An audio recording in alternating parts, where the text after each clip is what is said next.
You're good to go. Awesome. All right, guys. Well, again, thank you for joining this webinar on work order management. Um, Everybody here is logging in from a different location, from a different company. And as you guys know, Express Maintenance is very flexible in the way that it's set up. What we have been trying to do over the past year, well, several years actually, is standardize usage with best practices. And so we have, during these webinars, we are sharing some things that should probably get you to question whether or not your software has been set up correctly or not, for the best use and efficiency. So if you see anything during the webinar that's like, hey, my fields aren't set up that way, or that doesn't work for me, there's a couple of reasons that could be. One is the fields have just been modified differently, and that's fine. If you like what you see, reach out to us, say, hey, how can I set it up that way? We'd be happy to connect with you and help you do that. Another reason that it might not operate the same way as what you're seeing on the screen today is I have the latest version of Express Maintenance. My version is 9.8.2.42, as you can see in the lower left-hand corner. And so if you are on anything before that, there's no guarantee that it's going to operate the same way. So definitely recommend that you guys upgrade your software. If anybody is on version 9.7 or before, I'd ask you to put in the comments what your current version is, and we need to get you guys upgraded. There is a lot more features, functionalities, and things that are coming in the 9.8.2 version and beyond that 9.7 and before are just not compatible with. So keep that in mind as you guys are going through this. Now let's get started. Work order management. When we talk about work orders in Express Maintenance, it's important to remember that it doesn't matter if it is a breakdown or a preventive maintenance service, everything becomes a work order inside Express Maintenance. So I'm going to take you guys real quick through the process of creating some work orders. And one of the first places we're going to start is Express Request. Now, some of you guys may still be on the old Express Request. I'm not sure. That has, I think, officially been sunset as far as support is concerned. But everybody has access to this. It doesn't matter if you've ever thought you may have purchased Express Request or not. Everybody gets it for free, and it has unlimited user licenses. And what Express Request does is just simply give non-maintenance personnel the ability to submit work order requests. So I'm going to click Add New. When do I want this work done? As a requester or as a operator supervisor? I am going to here put in just a request. I'm not going to use a cost center. Equipment, we'll make it the equipment air compressor. Site and location automatically fill in. Service, we're going to say needs a belt repaired. And then I got some questions that I like my operators or supervisors to answer before they submit a work order request. And you guys can customize this field right here. I hit Save Changes, and what happens is an email has just been sent to the maintenance team. And it has the same details in it. And then what can happen is the technician will then be able to open up requests and see what requests were submitted, and here's the one that was just submitted today. So I go to edit, and I see, okay, yep, that's on the air compressor. They're asking for a belt repair. I don't think it needs a repair. I'm going to go ahead and replace it. We'll save those changes, and then I'm going to convert that to a work order. Now that request has just been converted to a work order, and now I can go to the work order and finish filling it out. So category, demand or planned, group, in this case, it's a mechanical breakdown. Class, where is this at in the planning scheduling process? I'm not even sure. I'm going to put needs reviewed. If I knew I have the part on the shelf, then I can just move ready to schedule. Or if I'm responsible for scheduling as well, which a lot of you guys wear multiple hats, you can just move it to scheduled. Priority, we'll say it's urgent. It's the air compressor technician. Who am I assigning this work to? It's going to be me. And then work group is going to be Marvel Maintenance. You notice we have a lot of Marvel characters as users in Express Maintenance. And that's all I need to do there. Okay. Again, I'm just filling out the work order. This is the service. Okay, just replacing the belt.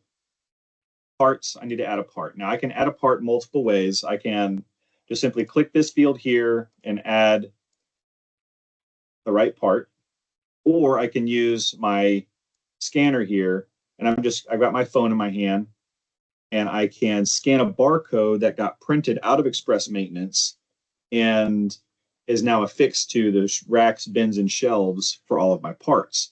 And when I scan that barcode, it picks the appropriate part and saves it.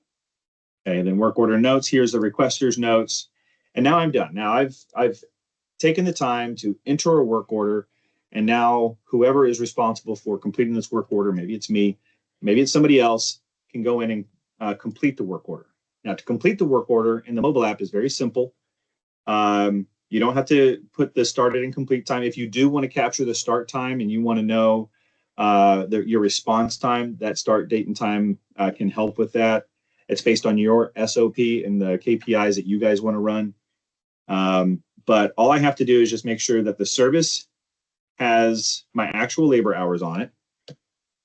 A big question that comes up right here is, can we have like a start-stop time? And we don't do that because there's so many people who forget to stop the clock, and then they have like 24 hours of work orders in a day for like 7 days, and they have to go back and fix it all. So we train that the standard is when you're closing a work order, put the amount of time that you actually spent on it. Go to parts and make sure that the part has a quantity, and that is correct. It is. Now I can go back to general info, hit complete. It gives me a completed date and time. It completes the service. It will now calculate the hours spent on the work order, multiply it by the individual or general burden labor rate for the employees who worked on the work order. It also adds the parts cost to the work order and consumes that part from inventory. Okay, so I know this is really fast. We have other videos and things that go into this a lot more depth, but this is the gist of it. And we're just talking about work order management. So that is how a work order is created from a request, found in the mobile app, completed in the mobile app, and now I'm ready to go on to my next set of work orders. So I can click here and just go right down to the next one. If I want to filter my work orders, I just click on the technician box, find the technician responsible for the work orders, in this case, me, and here's a list of all the work orders assigned to me. Now I can just keep going right back down the line and finish these work orders one by one. Another way work orders are created. So let's go back to Express Maintenance desktop view, is we have the service overview. Now, anytime you attach a service to a piece of equipment, so here's my air compressor, down here is my services tab. These are all the services that I have created in Express Maintenance. They have all the work instructions pre-assigned, and we can get very specific with these work instructions. You can have checkboxes, you can add pictures, you can do tables, lots of options that you can do. I keep it pretty simple. But here's all of the different PMs that are required for this air compressor. Now, I gave it a last perform date years ago, and then every time that it comes due, here's the schedule date, it shows up on my service overview. Service overview is just telling me these are the services that have become due. These are not work orders yet. And the reason for that is because some people like to combine services onto one work order. And so you have the option of using the service overview to schedule your services and work orders, or you can skip the service overview and automatically create work orders every time these services are due. So like in this case, we have an equipment that's a Hatcher. It's the same piece of equipment, but it has all of these different services. So I'm going to go ahead and create a work order for all those services. Oh, I'll cancel this one. There we go. And it's going to give me a schedule date. I'm going to leave that schedule date blank. If I leave it blank, then it's going to use the schedule date over here, the due date. If I then I pick the category. In this case, I just have planned or demand, so I'm going to pick planned. The group is preventive maintenance. The class is the same as before, but we're going to mark it scheduled. The priority, I'm going to put it's a medium priority. Requester, there's no requester on the preventive maintenance. Work orders are the work group, and then who's the technician responsible. All right, so now I'm actually creating work orders. And I want those to combine, so I'm going to hit proceed. And I'm going to show you guys what that work order looks like.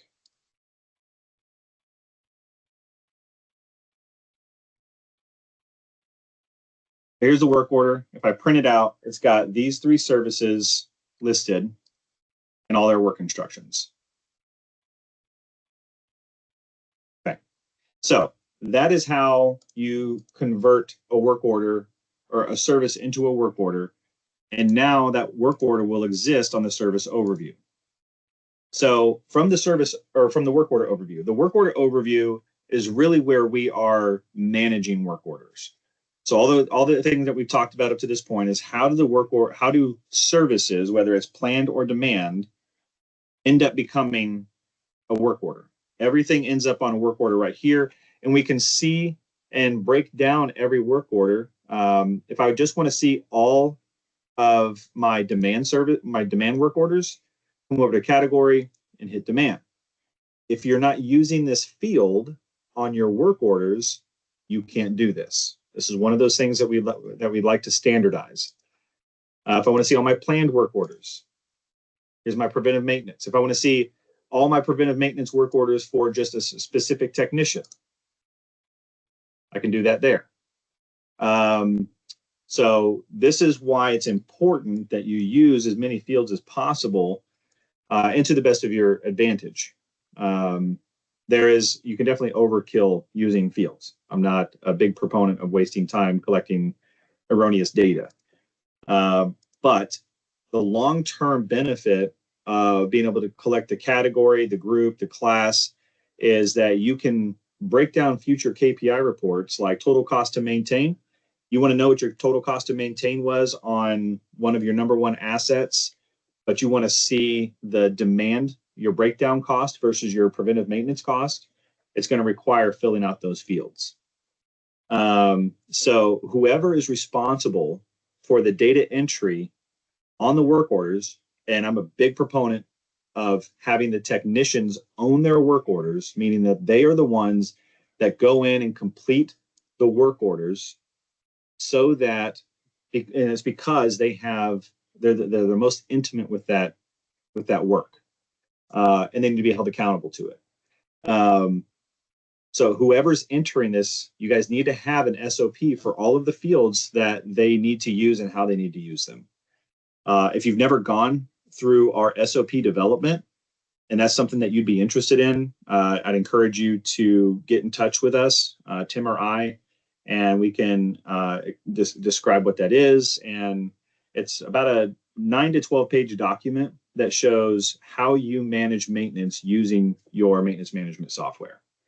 All the roles, responsibilities, fields, everything. And that way you have it documented how you are able to maintain your assets using express maintenance. And not every site is the same. Lots of them are, especially if you're a sister site. So then managing these work orders from this screen becomes really easy, because I can see, all right, I only want to see the work orders that are in need to order parts. So I don't have any on there. Now, let me see, ready to schedule? Okay, so I've got one that's ready to schedule. Now I am going to clear this, and then I'm going to move one of these to need to order parts and one of these to waiting on parts, just to show you how this works. So we've got several in needs reviewed, but if I hit search here,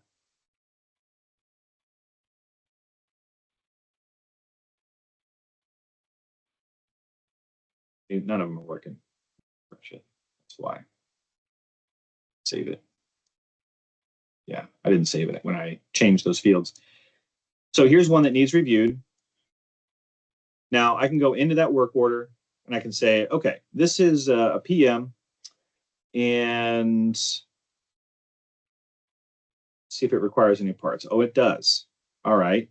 So I need to see if these parts are available. I can use this drop down and I can see that I have 28 on hand. All right. It's going to require one of those.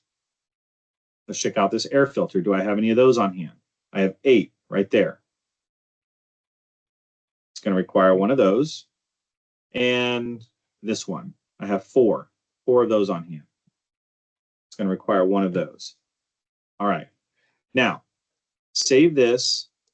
And now I've made sure that I have the parts available. If this is something that I need to schedule with production, then I'm going to come up here to the class and I'm going to mark it schedule with production. And so in our production meeting later today or tomorrow, I can print off a list of work orders and work that out with production, and then come back and actually give it a scheduled date. Once I have a scheduled date, I move it to scheduled, and we're going to move it to today. And now whenever Eric here logs into his mobile application, he will see that work order, all of the work instructions, and be able to complete that work order confidently. And that's key to this. If your end users, if it's difficult for them to close work orders, if it's not consistent in the way that they close work orders, if they don't have all the information that they need to enter or close work orders, it becomes very frustrating, and then you're going to experience some difficulty with buy-in and getting the software going. We've made the mistake of having some companies try to go mobile too fast or deploying express maintenance before it was ready to go, and we've experienced that, and it's a lesson that we've learned the hard way. End users need to have a easy to use, consistently available, and reliable maintenance management software. And I think you guys can see that it has that capability. If you have any issues, just let us know. So now I go back to my work order overview, and I have moved that from needs reviewed, so it's no longer in that stage. I can go to, oh, I need to order parts. Here's what I need to order parts on. What part do I need to order? It's this one. Oh, I have 32 of those now. They must have come in. Perfect. So I can move this to scheduled. And now the technician looking for scheduled work orders under their name will find this one and can complete that one. You guys get the idea. I'm going to clear this search. And so now I've got 3 that are scheduled. One's waiting on parts and one's ready to schedule. And this is how you manage your work orders from the work order overview. If you've done a good job of making sure that non-maintenance personnel uses express request to request work orders, and that creates that two-way communication between maintenance and operations, or maintenance and non-maintenance staff, so that they can confidently submit work order requests and they know they're going to get handled. If a work order, by the way, gets completed and it was based on a request, then whenever that work order gets completed, that requester also gets an email saying, hey, your request has been completed. And if you have done the necessary legwork, and we have entire videos on just this one topic of how to properly set up your PMs in Express Maintenance, it's not difficult. It's just if you've done it incorrectly, it can be tedious to clean up. But the services should house the work instructions, like the air compressor PM daily. The work instructions should be associated with that service. Unfortunately, a lot of people will sometimes go to the equipment notes and add their PM text here, and it doesn't go there. And it makes a lot of work down the road if you ever need to change PM text on one type of equipment, but you have 12 of those types, and now you got to change it 12 times. as opposed to just doing it once. So if you set up your PMs and your requests are going through the proper channels, then managing your work orders from the work order overview is very easy to do. And the keys to success here is that you have your equipment, your parts, and your services. Parts can come later. If you don't have parts, it's not detrimental. However, you're missing half of the equation to your root cause analysis and your total cost to maintain. So it should be a goal of doing parts inventory management in express maintenance, where they're consumed on work orders. They are purchased through the purchasing module in express maintenance. And that doesn't mean that you have to actually purchase it out of express maintenance, but you're using that system to track what parts you are purchasing, and then you are receiving those parts into express maintenance to increase their quantity on hand again. If you're doing all that, then express maintenance is going to be one of your most valuable assets, because it provides you with all the timely, actionable, and intelligent data that you need in order to continuously improve your business system, especially in maintenance management. So that's all I have to cover. I'm going to stop the recording here,